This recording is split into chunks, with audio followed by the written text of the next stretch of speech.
Boa tarde a todos. Eu sou a Giovana Cavalim de Melo. Estou cursando o ensino médio integrado à administração no Instituto Federal de São Paulo, campus Birigui, e estou aqui para falar sobre a minha pesquisa, um estudo sobre fractais definidos a partir de funções iteradas, e essa é uma iniciação científica voluntária.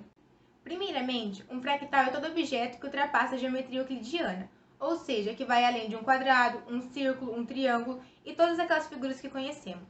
Para ser um fractal, a figura tem que ter autossimilaridade, de modo que eu possa saber como ela é ao todo, visualizando só uma parte. Outra característica é a complexidade infinita, a figura não pode acabar. Há também a irregularidade, que é a característica de fragmentação de um fractal. E por último, a dimensão não inteira, que é dada porque, como o fractal não é uma figura euclidiana, sua dimensão também é diferente. Ao todo, os fractais são um grupo de objetos muito amplo, por isso podemos classificá-los em 3 grupos, sendo de função iterada aqueles que possuem uma fórmula que eu aplico repetidas vezes na figura original. Para entender melhor, irei explicar a dimensão não inteira, que também podemos chamar de dimensão de Hausdorff, visto que ela foi desenvolvida por Felix Hausdorff em 1918. Na dimensão euclidiana, temos o ponto, que corresponde à dimensão 0, a linha, que corresponde à dimensão 1, o plano correspondendo à dimensão 2 e o sólido correspondendo à dimensão 3. Nos fractais, a dimensão varia entre 0, 1, 2 ou 3, ou seja, está no meio desses valores, de modo que quanto mais perto de um desses valores, mais perto de uma dimensão inteira. O primeiro fractal foi desenvolvido por Albrecht Dürer em 1500. Ele desenhava polígonos regulares e a cada iteração substituía seus vértices por um polígono semelhante, mas menor. Eu trouxe um exemplo desse fractal no hexágono, mas ele também desenvolveu o mesmo processo em um pentágono e um octógono. Seus fractais são denominados tipo Dürer, e a dimensão do fractal hexagonal é aproximadamente 1,63. Agora, em 1883, Georg Cantor publicou seu fractal chamado Conjunto de Cantor.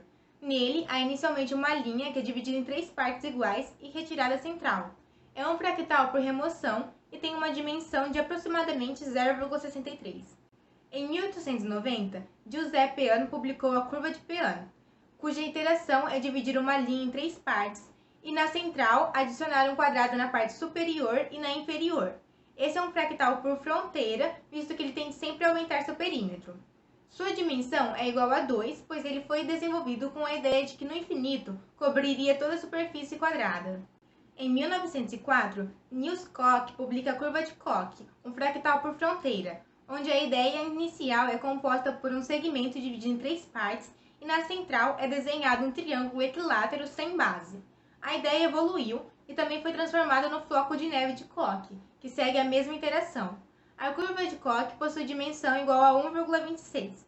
Wacław Sierpiński é responsável por diversos fractais contendo a mesma iteração, e um exemplo de seu trabalho é o triângulo de Sierpiński, que utiliza de um triângulo equilátero, onde é ligado o ponto médio de cada lado e retirado o meio.